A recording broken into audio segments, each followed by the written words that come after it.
মোফাজ্জেল মোল্লা পেশাদার একজন খুনি।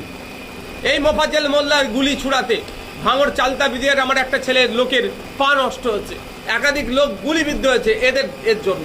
একটা পেশাদার কিলার, একে শেল্টার শওকত মোল্লা দেয় সবসময়।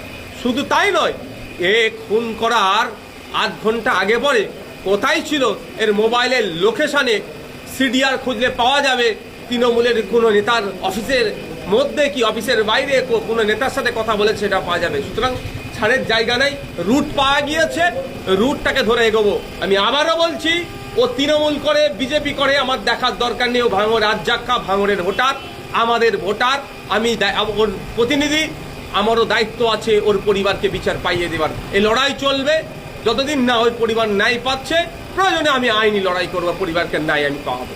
মল্ল তৃণমূলের নেতা, মাল্য তৃণমূলের নেতা, তাহলে বিচারটা কার কাছে চাইবে আর কাকে দোষী করবে? এটাকে ধামা চাপা দেওয়ার চেষ্টা হচ্ছে। আপনি বললেন না এত ঘন্টা পার হয়ে গেল, এতক্ষণ পরে কেন অ্যারেস্ট দেখাচ্ছে? দেখুন, কিছু প্রসিডিওর তাদের হয়তো আছে, আইনি ব্যাপারটা আমি বলতে পারবো না, কিন্তু সলিড জায়গায় তো ঘাটা দিয়েছে। এটা তো ভাঙড়ের মানুষ নিশ্চিত কে বা কারা খুন করেছে।